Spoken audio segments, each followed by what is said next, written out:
Welcome to Isabella True Crime Meaning Stories channel. We hope you will have fun with us. Enjoy watching. The evening turned out to be foggy with light rain, the drops of which softly tapped against the windows of the old cafe. The place was secluded as if hidden from the world, and it was here that August and I decided to meet to escape the monotony. Even if just for a moment, I sat across from him trying to hide what was bothering me. He didn't lift his eyes from his tablet, so absorbed in something that remained a mystery to me. However, I didn't ask. Perhaps I didn't even want to know. These were moments when silence was anything but comfortable. We just sat next to each other like three people who had once known each other to the core, but now only faintly sensed each other's presence in their lives. Edward, August's old friend, sat across from me, making an effort to keep the conversation going, but I could feel that he too sensed the strange heaviness hanging in the air. He was just as polite and persistent in his attempts to cheer me up as always, but his smile seemed somewhat forced, just like mine. We were both probably waiting for the evening to end, so we could each return to our familiar worlds. This evening, originally intended for talking, had simply become an extension of what we had already been doing, each in our own world. I glanced at August. He sat in the same chair he always did, with the same calm expression on his face that I had once loved. His hands unmoving, held the tablet, and his eyes, as always, were fixed on the screen. Sometimes he seemed as if he didn't notice me, didn't feel my presence. This strange feeling wasn't new, but at that moment it became especially vivid. With each passing year we became more like strangers remaining together by inertia, like three neighbors living under one roof, but not knowing what was happening behind the walls of their homes. I caught myself thinking that just a couple of years ago I would have eagerly discussed everything with him, the news, the book I had read, or something funny that had happened at work.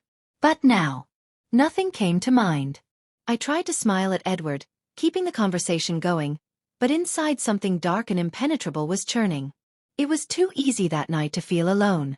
On the table was a glass of water, and I suddenly felt the surface of the water begin to tremble, as if the world itself was faintly responding to my feelings.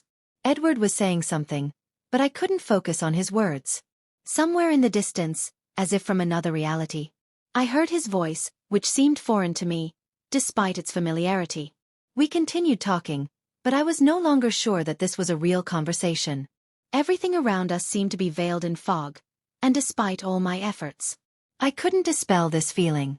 When Edward suddenly addressed me, his voice sounded like a bell from another world calling me back to reality. He said he was glad to see me, that I looked incredible, and added a few words about how I managed to maintain style, despite all the worries. These words took me by surprise. I felt a bit embarrassed and, in an attempt to hide my confusion, responded with a joke. But inside me something fluttered, as if I had once again felt like a woman, not just a part of someone's mundane life. He looked at me with interest, and in that gaze there was none of the usual polite friendliness, but something sincere that made me feel for a moment visible again. Perhaps it was a small thing, but at that moment it became something important to me. When August sat beside me, he rarely noticed me like this. His attention was absorbed by other things: work, his hobbies, anything that didn't concern him directly with me. And though I couldn't quite pinpoint what was wrong, I knew that this feeling of emptiness I was experiencing couldn't be normal. I caught a faint smile on Edward's lips and involuntarily felt a sense of lightness beginning to spread before my eyes. It wasn't tied to anything specific, didn't have a physical form, but it was somehow close by. I exhaled, feeling as if I had been briefly returned to this world. My response, though restrained, contained something more. Perhaps he noticed it, perhaps not. But it was in that moment that I began to feel the boundary between my thoughts and reality start to blur. I could no longer hide how this simple act of attention from Edward was restoring to me a forgotten sense of importance. Meanwhile, August continued to sit in silence, not reacting to what was happening. His eyes were still glued to the screen and his fingers confidently slid over the tablet, engaged in something that had already become unimportant to me. At some point I realized that this evening would no longer be what I had imagined it to be. That moment when you feel how the world around you keeps spinning, and you remain in place as though you're looking at your life from behind glass. I looked at Edward again, and in his gaze I read something more than just friendly concern. He hadn't spoken it aloud, but there was a slight spark in his eyes that seemed familiar to me. It wasn't flirting, no more, like something deeper, a need to see, hear, feel something real. It was something I had been missing but hadn't dared to ask for.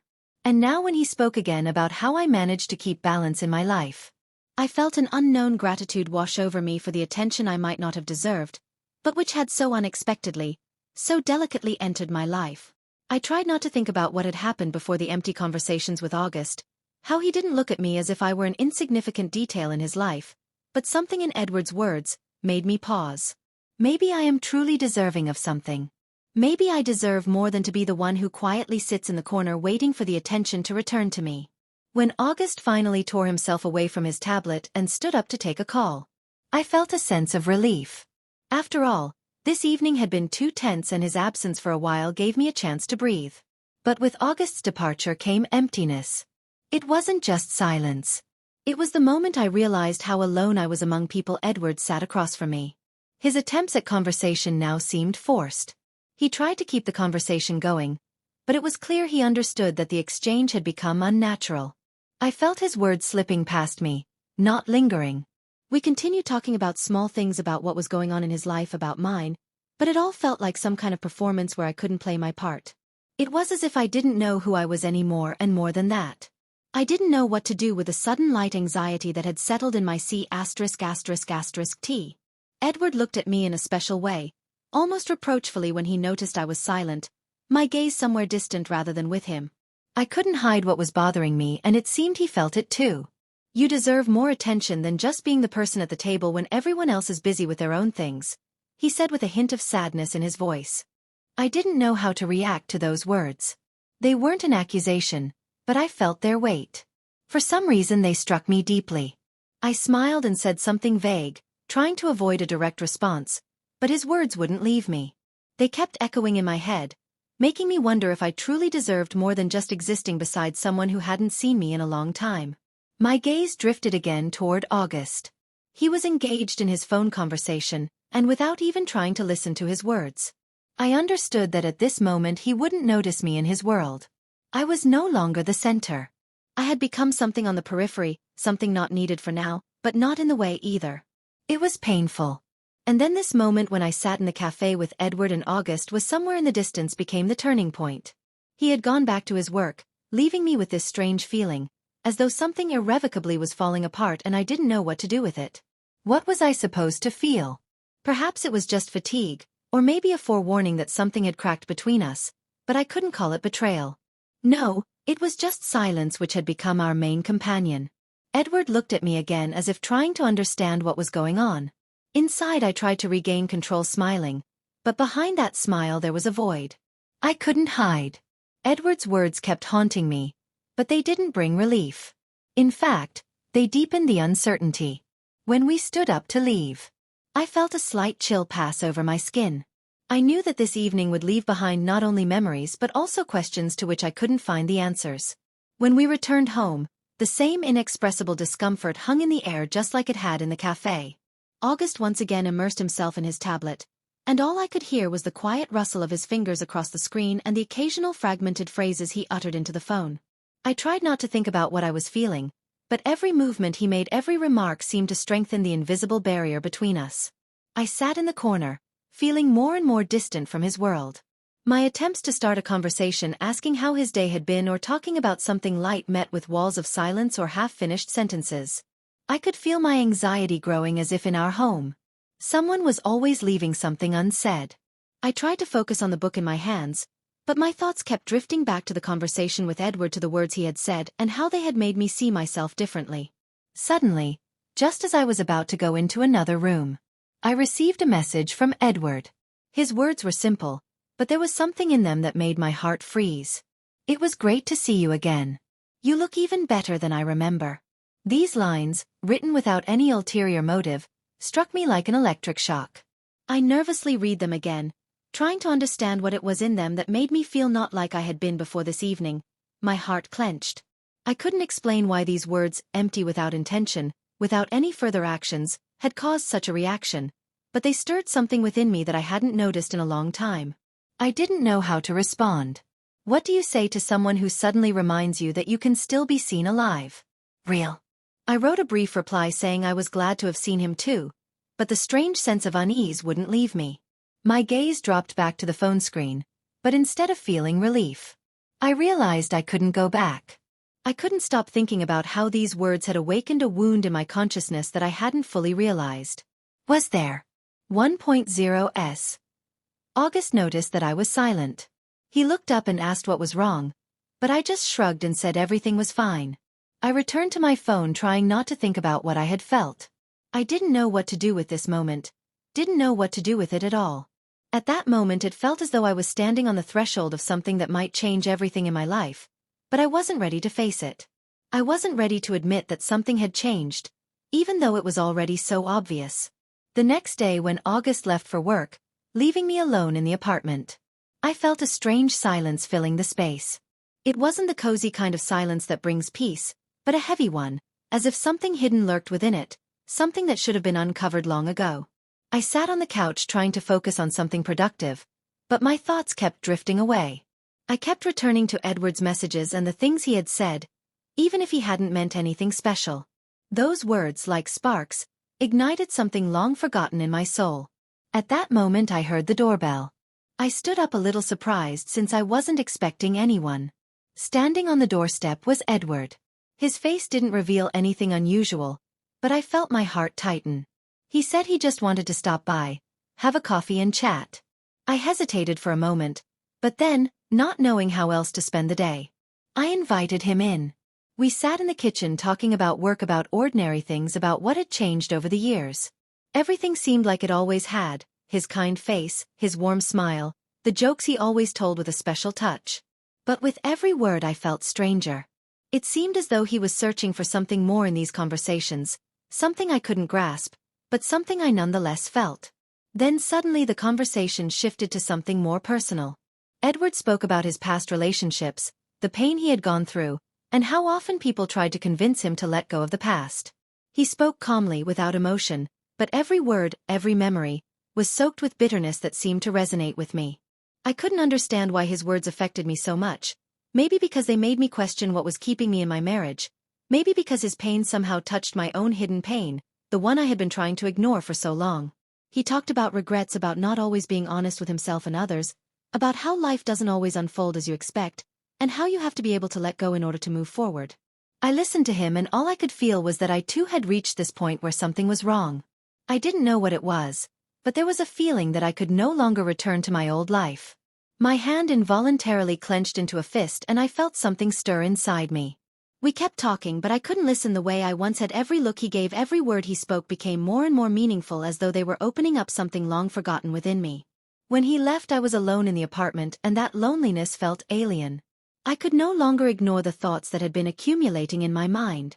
I realized that I could no longer live in this unnoticed swamp, not understanding what was happening inside me. And though I wasn't ready to admit it to myself, I knew that something was changing in this world and I couldn't ignore it. Edward left and I was alone again, but this time that loneliness wasn't just emptiness. It was the realization that I was standing at the threshold of something new, though I didn't understand what exactly awaited me beyond that threshold. At work, I saw Edward again. He had come to discuss collaboration, to talk about new project ideas, but despite the professional context, I couldn't shake the feeling that this was no longer just a business conversation. We sat in the meeting room discussing the details, but his gaze was constantly focused on me and I couldn't escape that feeling. It was something more than just attention. It was as if he was reading me and I couldn't understand where all that understanding was coming from. Understanding that I didn't even dare to acknowledge within myself. Every word he spoke, every glance he cast made me feel truly noticed. There was something special in his eyes, not just admiration but something deeper, something that made me reflect. It was both unsettling and mesmerizing. I tried to focus on the project, on what we were discussing, but his presence in the room disrupted my usual train of thought. I kept catching myself thinking about it. Even when I tried to ignore it, his questions became more personal, though he never crossed any boundaries, and that was the strangest part. It was as if he was trying to understand what lay behind my restraint, what caused my anxiety, what made me remain silent even when I didn't want to. I couldn't understand what it was, but it seemed like he knew the answers to questions I hadn't even asked myself. I tried to ignore these thoughts, diving deeper into the discussion of the project.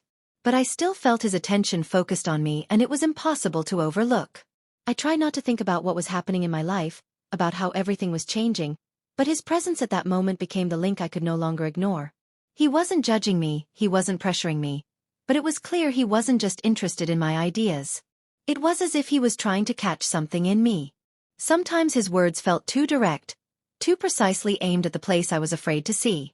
He spoke about the importance of feeling confident, the importance of finding one's own strength in a world full of uncertainty, and in his words, I saw a reflection of the very things I had been trying not to think about for a long time. I tried to suppress that inner voice, but it kept sounding in my head, making me wonder what I really wanted. I wasn't ready to open this to myself, but the feeling that I was standing at the threshold of something new grew stronger. When the meeting ended, I stayed in the office for a long time, feeling how the tension lingered in the air. I tried to regain my usual calm, but inside everything was far from simple. Edward left, but his presence in my life, his gaze and his words stayed with me. I didn't know what to do with it, but I couldn't shake the feeling that everything had changed. At night when August and I were sitting in our living room, the silence felt especially heavy. He was looking at me as though something in my behavior had caught his attention. I sat across from him nervously fiddling with my wine glass, trying not to show that everything inside me was falling apart. I could feel his gaze, which had once been so familiar, now seeming to pierce right through me. He had noticed something, but I couldn't understand what. Every word he spoke sounded distant, and I couldn't respond truthfully without revealing everything. But I couldn't tell him the truth. I wasn't ready to admit anything to him or to myself. You've been acting strange lately, he said. His voice laced with suspicion. I could feel something tightening inside me. It was as though everything I had tried to hide had become transparent to him, and he was starting to suspect something. But what I didn't know, I couldn't find the words to explain it all. I tried to justify myself saying I was tired, that there was a lot of work, but that was just an excuse and we both knew it. August, as always, was too absorbed in his own world to uncover what truly lay behind my words. He reached for his phone again. That moment was a signal for me. A familiar pattern. He sank back into his world, into his work, into his screen, and I was left here beside him. But alone. I felt like I could no longer stay silent, but the words wouldn't come. It wasn't until he showed me a message from Edward that everything suddenly clicked into place. Don't you notice what he's writing to you? He can't not see how you look, how you're changing. These aren't just friendly messages. Do you understand that? August said, his voice tinged with anger. He squeezed the phone as though it were the only thing he could hold on to deal with it. I felt my heart freeze. I could have tried to justify myself, say that it didn't matter, that we were just keeping an old friendship alive. But in his eyes I saw that he didn't believe me. He could sense that something had changed between us, and he was right. He could see that something more than just words was happening between me, and if you have not yet subscribed, I invite you to press the subscribe button. Your support, even if it seems like a small gesture, means a lot to us and drives us to continue creating content with heart. Don't forget to give it a like if you liked what we shared today, as every interaction helps us grow and allows us to continue connecting with you through stories that matter. Thank you for being part of this community.